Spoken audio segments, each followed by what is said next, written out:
Assalamualaikum warahmatullahi wabarakatuh. Perkenalkan, Waalaikumsalam warahmatullahi wabarakatuh. Warahmatullahi wabarakatuh. kami dari kelompok 4 yang akan menjelaskan perihal mata kuliah Switching, Routing, and Wireless Essentials. Di sini kami menjelaskan tentang DHCP, HTTPS. Mungkin ya sebagai pembuka bisa langsung dipresentasikan oleh presentator pertama yaitu Peri Juandes. Pak Peri dipersilakan.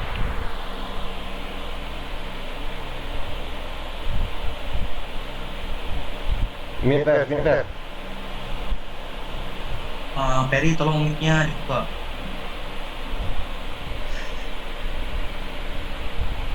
Baik, di sini saya akan menjelaskan tentang HTTPS, Hypertext Transfer Protocol Secure. Definisinya, protokol ini juga memastikan bahwa pengguna berkomunikasi dengan server yang asli melalui sertifikat digital. HTTPS umum digunakan pada website yang memerlukan keamanan tinggi seperti perbankan, e-commerce, dan sistem login. HTTPS adalah protokol komunikasi yang digunakan untuk mengakses website secara aman. Dengan bantuan enkripsi, SSL atau TLS, HTTPS melindungi data pengguna agar tidak bisa disadap oleh pihak yang tidak berwenang. Fungsi utama Hypertext Transfer Protocol Secure atau HTTPS adalah untuk menjaga keamanan data selama transmisi antara pengguna dan server. Katanya HTTPS tidak hanya melindungi data Anda, namun juga memiliki sejumlah fungsi, yaitu yang pertama kepercayaan pengguna, integritas data, dan autentikasi. Selanjutnya akan dijelaskan oleh Kifarusi. Nah, ini adalah tampilan simulasi dari HTTP menggunakan CISO. Di sini tersedia PC kosong dan switch dan satu lagi server PT. Nah, di dalam PC1 itu kita menggunakan IP address 192.168.1.1 dan subnet masnya 255.255.255.0. Nah, selanjutnya di sini untuk settingan dari server yaitu HTTP kita onin dan HTTPS-nya kita onin.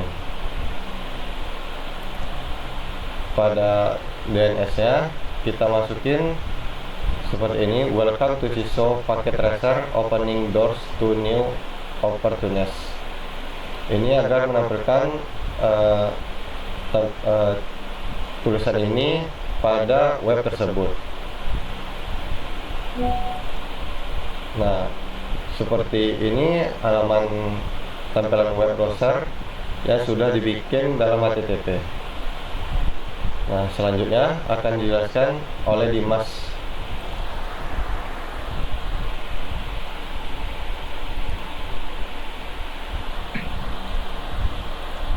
Lanjutkan. Baik, di sini saya akan menjelaskan DHCP server. Definisi DHCP server, Dynamic Host Configuration Protocol Server, adalah di jaringan komputer yang memberikan pengaturan konfigurasi jaringan otomatis pada perangkat klien yang terhubung ke jaringan tersebut. Fungsinya memberikan alamat IP unik kepada perangkat klien untuk komunikasi di jaringan, memberikan informasi tambahan seperti subnet mask, gateway default, dan DNS server kepada perangkat klien. Yang tiga, mengurangi kerja manual administrator dalam konfigurasi perangkat klien. Yang keempat, mencegah konflik alamat IP dengan menugaskan alamat IP yang belum digunakan.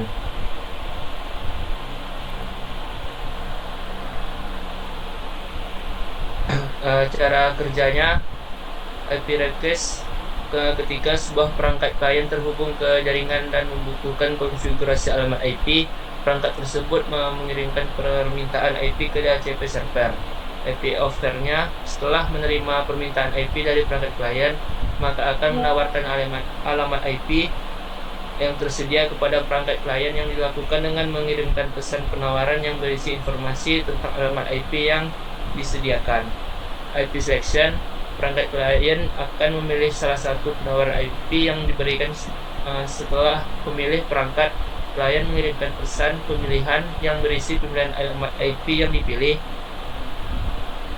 IP acknowledge pesan diterima dari perangkat klien, maka akan memberikan pengakuan kepada perangkat klien. Pengakuan ini berisi konfirmasi bahwa alamat IP yang dipilih oleh perangkat klien telah disetujui dan diberikan ke perangkat tersebut. Selanjutnya akan dijelaskan oleh Sultan. Nah, kali ini saya akan menjelaskan simulasinya pada Cisco Packet Tracer. Di sini kami menggunakan Cisco Packet Tracer hanya sebagai perantara atau sebagai analogi bagaimana sih menggunakan DHCP server itu. Nah, di sini kami terdapat server 1, PT, switch 1, dan PT 1. Lanjut. Nah, untuk men-settingnya, pertama kita setting dulu di bagian server. Di server, ke bagian DHCP sudah ada langsung di dalam server di bagian service. Nah, di sini kita menggunakan default gateway-nya 192.168.1.1. Itu merupakan gateway yang sangat basic. Di sini ada full name, LAN, server full, ya nggak boleh dikasih juga. Lanjut. Nah, kemudian di server 1 kita melakukan config seperti ini. Di bagian settings, gateway-nya menggunakan IP4 dan DNS IPv6-nya menggunakan static. Nama DHCP ya. Kemudian di bagian config di fast Ethernet 0, kita seperti bawaan biasanya port statusnya udah on, bandwidth on, duplex, dan address-nya udah auto ya. Kemudian IP konfigurasinya static dan IPv6 konfigurasinya static juga. Lanjut. Cek DHCP server pada PT 1. Nah, jika udah di-setting di bagian server, maka di PT 1-nya kalian bisa lihat di bagian desktop di IP configuration apakah udah masuk atau belum gitu DHCP servernya. Nah, kalau udah masuk seperti ini, DHCP udah langsung ada IP address-nya dan sampai masnya secara auto gitu. Atau kalau banyak isi kalian bisa otomatis dibagi. Misalnya di sini IP address-nya 1.2 dan yang ketiga 1.1. Misalnya divisi jadi 1.3 atau 1.4 dan lain-lain gitu sampai 255 bisa. Oke, mungkin itu aja untuk penerapannya di dalam Cisco Packet Tracer. Mungkin pengaplikasiannya di Ubuntu bisa dijelaskan langsung oleh Rifki. Silakan Rifki. Kita akan membuat HTTPS-nya dengan menggunakan perintah sudo apt get install open SSL -y. Di sini kita menggunakan open SSL. Setelah selesai menginstal, di sini kita akan menjalankan atau mengaktifkannya dengan perintah sudo a2nmod SSL. Setelah itu kita menjalankan perintah yaitu sudo open SSL reg ini, yaitu untuk menjalankan agar mengaktifkannya selama 36 hari 5 hari. Nah, setelah itu kita bakal masukin nama country kita yaitu dengan 2 huruf IN yaitu Indonesia, nama provinsi, nama kota, terus ini organization name, unit name, ini command name, dan email addressnya dengan webmaster KL14.org. Nah, setelah itu kita masuk ke cd etc apc,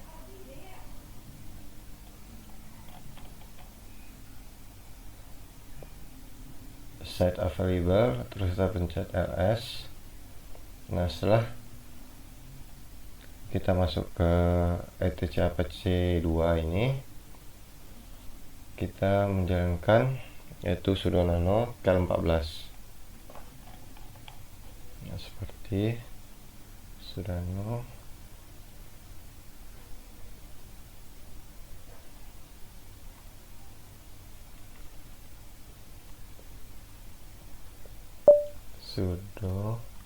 nano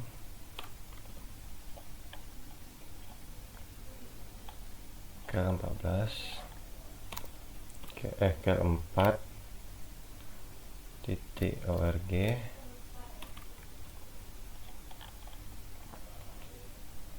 terus min ssl di config.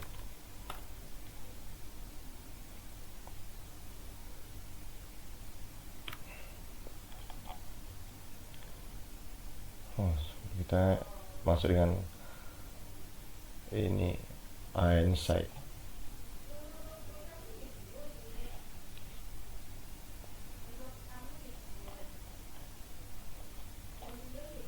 Inside.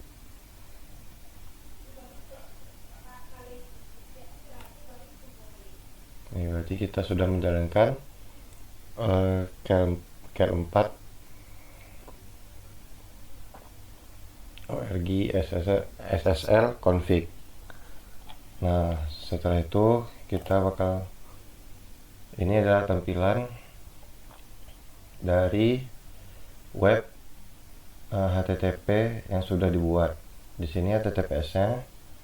Di sini kita menyalakan dengan HTTPS, tetapi di sini not secure karena kita menggunakan HTTP.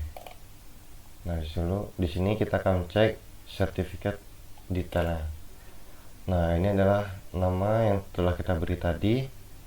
Itu ada common name itu cal4.org. Itu organisasinya cal4. Organisasi unitnya cal4 baru.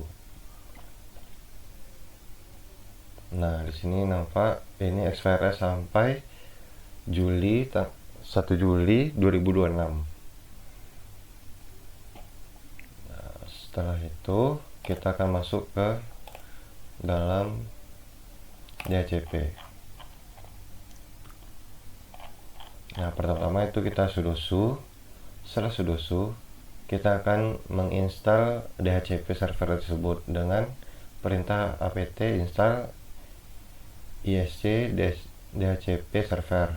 Nah, setelah kita menginstal, di sini kita masuk ke nano etc dhcp dhcpd.config. Nah, setelah itu kita masuk ke dalam. Nah, pada subnet yang di sini itu sebenarnya di sini ada tanda pagar dari subnet sampai max ini. Nah, di sini kita ubah yaitu dengan IP kita 192.168, net masknya 255.255.255.255.0. Nah, range-nya juga kita ubah dengan IP address kita, tetapi belakangnya kita ubah di sini 10 dan yang belakangnya 100. Nah, domain name server ini kita menggunakan domain dari namanya Google. Nah, setelah itu domain name di sini kita ubah menjadi nama itu srf.word. Nah, subnet masknya kita ubah belakang menjadi 0 juga. Untuk option routernya kita ubah menggunakan IP, tetapi belakang kita ganti menjadi angka 1. Nah, di sini sudah berhasil dari menjalankan DHCP.